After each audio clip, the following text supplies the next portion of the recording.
Aku tidak meninggal karena kecelakaan, bukan karena sakit, dan bukan pula karena takdir. Aku mati karena cinta yang seharusnya tidak pernah ada. Jika malam ini kamu mendengar suara langkah pelan di lorong sekolah yang sudah lama kosong, atau merasakan hawa dingin saat melewati ruang kelas tanpa lampu, jangan langsung pergi. Mungkin ada seseorang yang masih ingin didengar. Namaku pernah disebut dengan penuh harapan. Kini hanya dibisikkan dengan rasa takut. Aku tidak mencari balas dendam. Aku hanya ingin menceritakan kesalahanku, agar tidak ada lagi yang mengulanginya. Dengarkan baik-baik, karena kisah ini bukan sekadar cerita horor. Ini adalah pengakuan jiwa yang terjebak antara cinta, dosa, dan penyesalan. Dan percayalah, seharusnya aku belum mati. Selamat datang kembali di Bisikan Malam. Sebuah ruang sunyi di mana kisah-kisah yang tak pernah selesai akhirnya menemukan suaranya. Di sini, kami tidak hanya menceritakan horor untuk menakuti, tetapi menghadirkan cerita tentang penyesalan, kesalahan, dan rahasia yang terkubur dalam gelapnya malam. Setiap kisah yang kamu dengar mungkin terasa jauh, namun seringkali sangat dekat dengan kehidupan kita sendiri. Sebelum kita masuk lebih dalam ke cerita malam ini, kami ingin mengajak kamu untuk subscribe channel Bisikan Malam, tekan tombol like, dan bagikan video ini ke orang-orang terdekatmu. Dukungan sederhana itu sangat berarti, agar Bisikan Malam terus bisa menghadirkan cerita-cerita yang menggetarkan, sekaligus menjadi pengingat bahwa tidak semua bisikan datang untuk menakuti. Beberapa hadir untuk menyadarkan. Sekarang, tarik nafas perlahan. Matikan lampu jika berani, dan dengarkan kisah ini sampai akhir. Namaku Sari. Jika kamu mencari namaku di buku kenangan sekolah, mungkin kamu tidak akan menemukannya dengan mudah. Aku bukan murid teladan, bukan pula pembuat masalah. Aku hanya satu dari sekian banyak siswa yang hadir setiap hari, duduk rapi di kelas, lalu pulang tanpa meninggalkan kesan apapun. Aku terbiasa berada di bangku belakang. Di sana, aku merasa aman. Tidak ditanya, tidak diperhatikan, dan tidak diharapkan. Aku belajar untuk tidak menonjol, karena menonjol seringkali hanya membawa kekecewaan. Nilai-nilaiku cukup, kehadiranku lengkap. Tapi jiwaku kosong. Di rumah, suasananya tak jauh berbeda. Ayah dan ibuku sibuk dengan kehidupan mereka sendiri.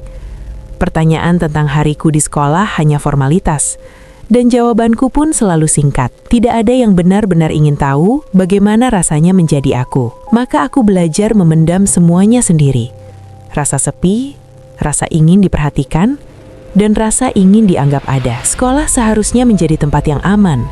Namun bagiku, sekolah hanyalah rutinitas yang harus dilewati. Hingga pada suatu hari, segalanya mulai terasa berbeda. Hari itu, seorang guru baru diperkenalkan. Suaranya tenang, cara bicaranya tertata, dan senyumnya membuat kelas yang biasanya ribut mendadak hening. Murid-murid lain memandangnya dengan rasa ingin tahu, tapi entah mengapa sejak awal aku merasakan sesuatu yang janggal. Tatapannya beberapa kali berhenti terlalu lama ke arahku. Awalnya aku menganggapnya kebetulan. Mungkin aku hanya terlalu sensitif. Namun hari-hari berikutnya membuktikan bahwa itu bukan perasaanku semata. Ia sering memanggil namaku saat absen, menanyakan pendapatku saat diskusi, dan memperhatikan ketika aku terlihat murung. Hal-hal kecil yang mungkin dianggap wajar bagi seorang guru, tapi bagiku terasa luar biasa. Untuk pertama kalinya, ada orang dewasa yang benar-benar memperhatikan aku. Bukan karena kewajiban, bukan karena laporan nilai, tapi karena aku, Sari.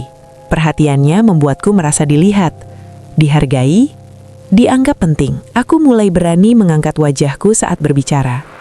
Aku mulai menunggu jam pelajarannya dengan perasaan aneh yang tak bisa kujelaskan. Namun seiring waktu, ada sesuatu yang mulai berubah. Nada bicaranya menjadi lebih lembut dari yang seharusnya. Pertanyaannya tak lagi soal pelajaran.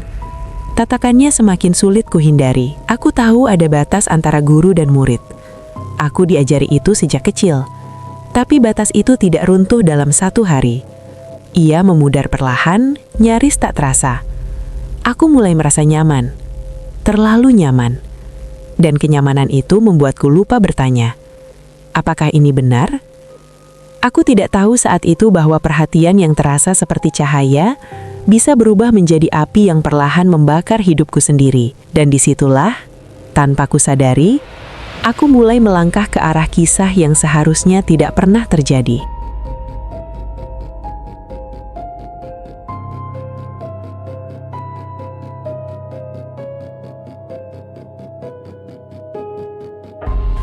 Perubahan itu tidak datang dengan tiba-tiba. Ia menyelinap pelan, seperti kabut pagi yang awalnya tipis, lalu tanpa disadari menutupi segalanya.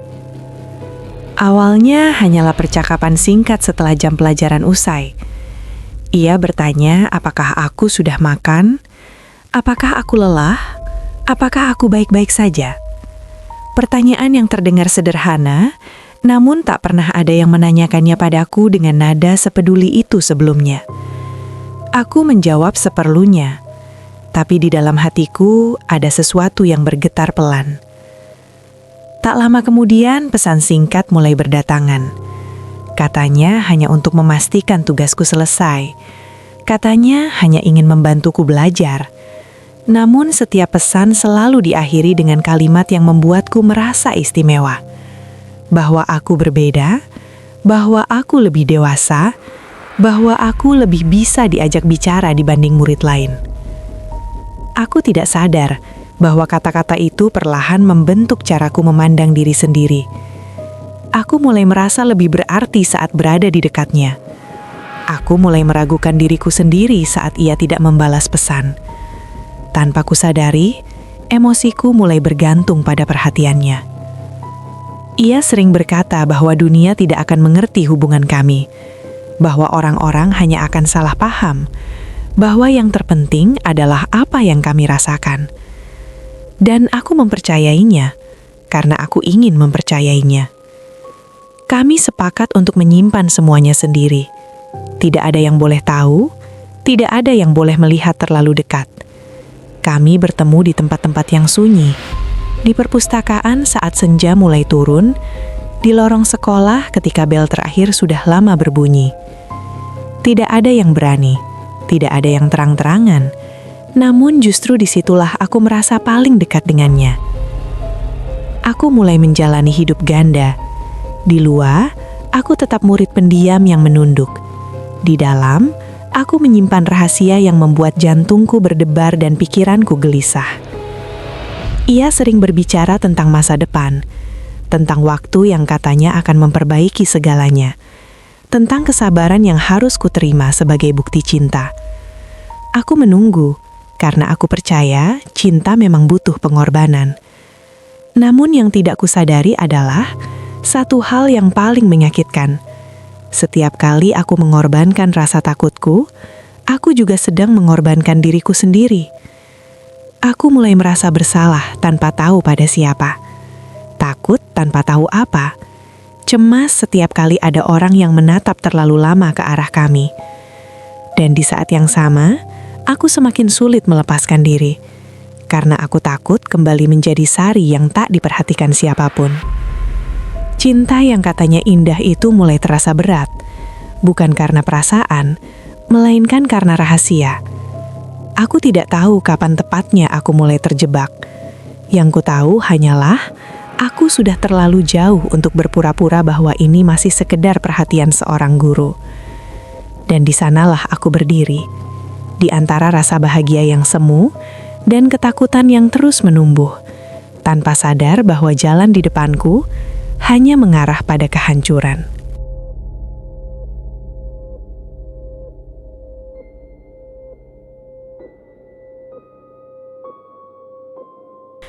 Tidak ada rahasia yang benar-benar aman. Serapat apapun disimpan, selalu ada celah kecil tempat kebenaran merembes keluar. Aku mulai merasakannya dari cara orang-orang memandangku. Bisikan yang terhenti saat aku lewat, tawa yang terdengar terlalu dipaksakan, dan tatapan guru-guru lain yang tiba-tiba terasa dingin. Awalnya aku berpura-pura tidak tahu apa-apa, meyakinkan diriku bahwa semua baik-baik saja, bahwa ketakutanku hanya perasaan bersalah yang berlebihan. Namun, suatu siang, saat aku berjalan melewati lorong sekolah, aku mendengar namaku disebut dengan nada yang tidak asing. Bukan panggilan, melainkan gosip. Dadaku terasa sesak. Langkah kakiku melemah. Dunia yang selama ini kujalani dalam diam, tiba-tiba runtuh di hadapanku. Kabar itu menyebar lebih cepat dari yang kubayangkan. Dari satu mulut ke mulut lain. Dari pesan singkat ke layar ponsel. Namaku menjadi topik yang dibicarakan, tanpa pernah diminta pendapatnya. Teman-temanku mulai menjauh. Bangku di sebelahku kosong. Tak ada lagi sapaan kecil di pagi hari. Aku duduk sendiri, dikelilingi orang-orang, namun merasa lebih sendirian dari sebelumnya. Aku menunggu satu hal, satu orang, dia. Aku berharap ia akan datang dan berkata bahwa semuanya akan baik-baik saja, bahwa ia akan bertanggung jawab, bahwa aku tidak sendirian. Namun hari demi hari berlalu. Dan yang kuterima hanyalah keheningan. Pesan-pesanku tak lagi dibalas. Panggilanku tak pernah dijawab. Namanya bahkan jarang kudengar disebut di sekolah. Ia menjauh, seolah aku adalah kesalahan yang ingin dihapus. Dan disitulah aku benar-benar mengerti. Aku tidak pernah sepenting itu baginya. Pihak sekolah mulai memanggilku. Pertanyaan demi pertanyaan dilontarkan. Namun tidak satu pun terasa seperti ingin melindungiku. Semua tatapan menghakimi, seakan aku adalah satu-satunya yang bersalah. Aku pulang ke rumah dengan kepala tertunduk. Ibuku menangis. Ayahku diam terlalu lama. Tak ada teriakan, namun kekecewaan mereka terasa lebih menyakitkan daripada amarah. Aku ingin menjelaskan, ingin mengatakan bahwa aku hanya ingin diperhatikan, bahwa aku hanya percaya pada orang yang seharusnya melindungiku. Namun kata-kata itu tak pernah keluar. Karena di dunia nyata, alasan seringkali kalah oleh stigma. Hari-hariku berubah menjadi siksaan sunyi. Aku berhenti menatap cermin. Aku berhenti bermimpi. Aku bahkan berhenti membayangkan masa depan. Setiap malam aku bertanya pada diriku sendiri, di mana aku salah? Mengapa aku yang ditinggalkan? Dan di antara rasa malu, takut, dan kecewa itu, ada satu perasaan yang paling menghancurkan. Penyesalan. Aku menyesal percaya, menyesal berharap, menyesal berhenti lebih awal. Namun penyesalan selalu datang terlambat. Dan saat semuanya telah terbongkar, aku hanya tersisa sebagai nama yang dibicarakan tanpa pernah benar-benar didengar. Di titik itulah aku berdiri, sendirian di tengah keramaian, tanpa tahu bahwa malam tergelap dalam hidupku sudah menunggu tak jauh di depan.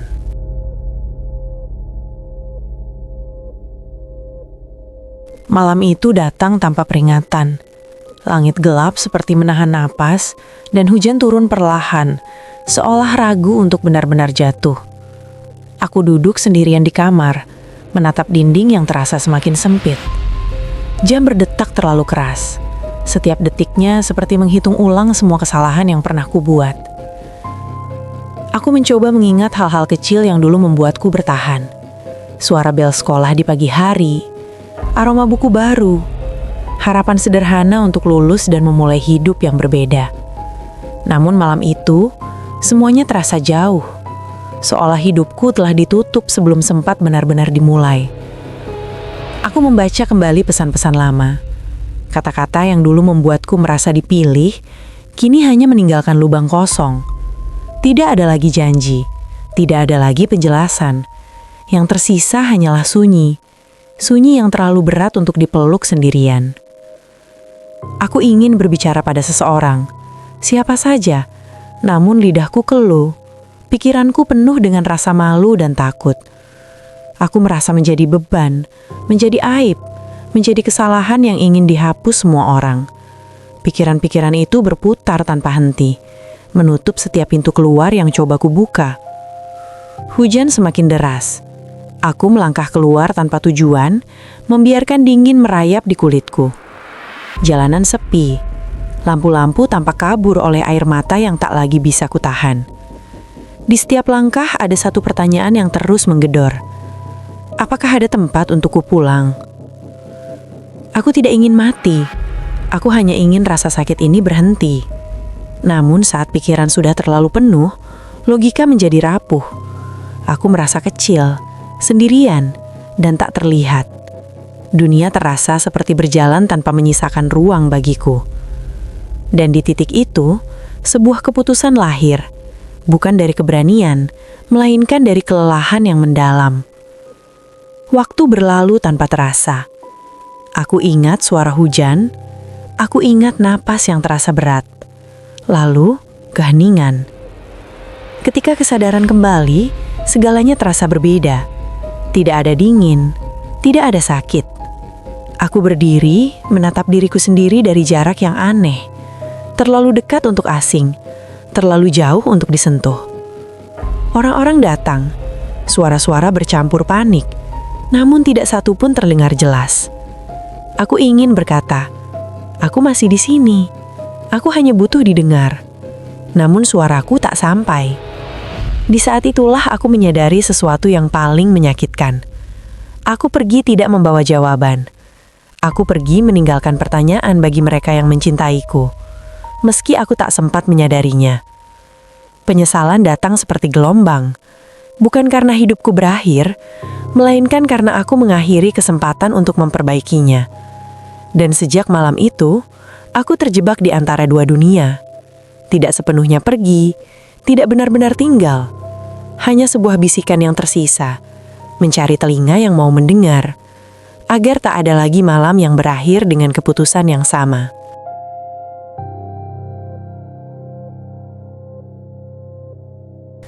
Aku tidak pergi sejauh yang mereka kira, tidak ke tempat yang disebut akhir.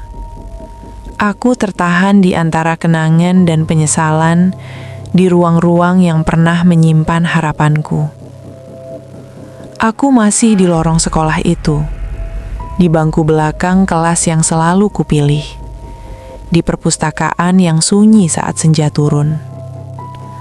Setiap malam saat gedung itu kosong dan lampu-lampu dipadamkan, aku merasakan kehadiranku sendiri, ringan namun syarat beban. Aku melihat orang-orang lewat tanpa menyadari bahwa aku pernah ada. Namaku mulai memudar dari ingatan, berubah menjadi cerita singkat yang diceritakan setengah berbisik.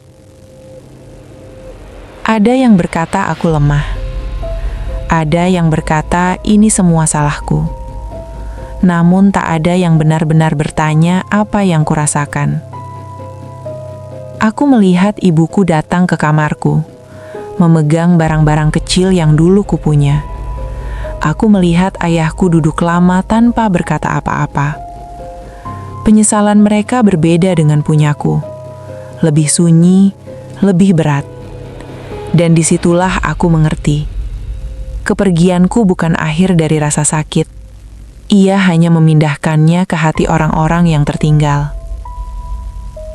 Aku ingin berteriak, ingin berkata bahwa aku menyesal, bahwa aku hanya lelah bukan ingin menghilang.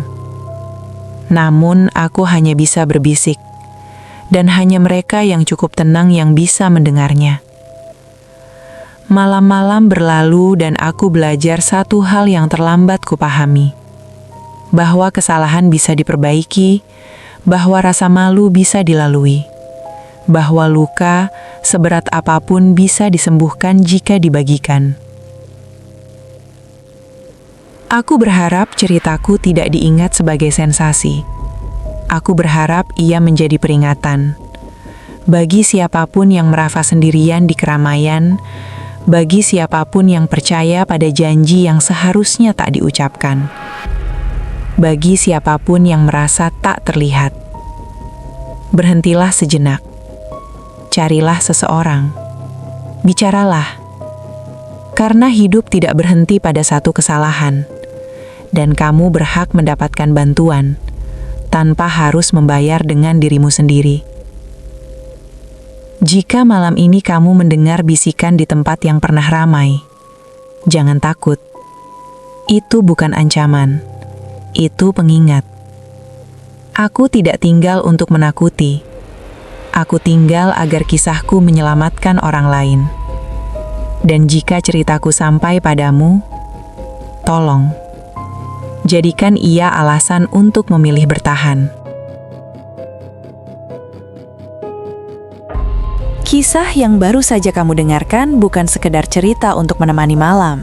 Ia adalah pengingat bahwa setiap pilihan memiliki konsekuensi, dan setiap batas yang dilanggar akan meninggalkan luka. Bukan hanya bagi diri sendiri, tetapi juga bagi orang-orang di sekitar kita. Cinta seharusnya membuat kita merasa aman, bukan takut. Membuat kita tumbuh, bukan menghilang. Dan ketika sebuah hubungan harus disembunyikan, dipertahankan dengan kebohongan, serta melanggar peran dan tanggung jawab, disitulah kita perlu berhenti dan bertanya, apakah ini benar-benar cinta? Jika kamu sedang berada di titik gelap, merasa sendirian, tidak didengar, atau terjebak dalam situasi yang salah, ingatlah satu hal penting. Kamu tidak sendirian, dan selalu ada jalan selain menyerah. Berbicaralah, minta bantuan, karena hidupmu jauh lebih berharga daripada rasa malu atau ketakutan sesaat. Terima kasih telah meluangkan waktu mendengarkan kisah malam ini di Bisikan Malam. Jika cerita ini memberi makna, jangan lupa untuk like, subscribe, dan bagikan, agar bisikan-bisikan yang menyadarkan ini bisa sampai ke lebih banyak hati. Aku pamit undur diri. Jaga dirimu baik-baik malam ini. Dan sampai jumpa di kisah Bisikan Malam berikutnya.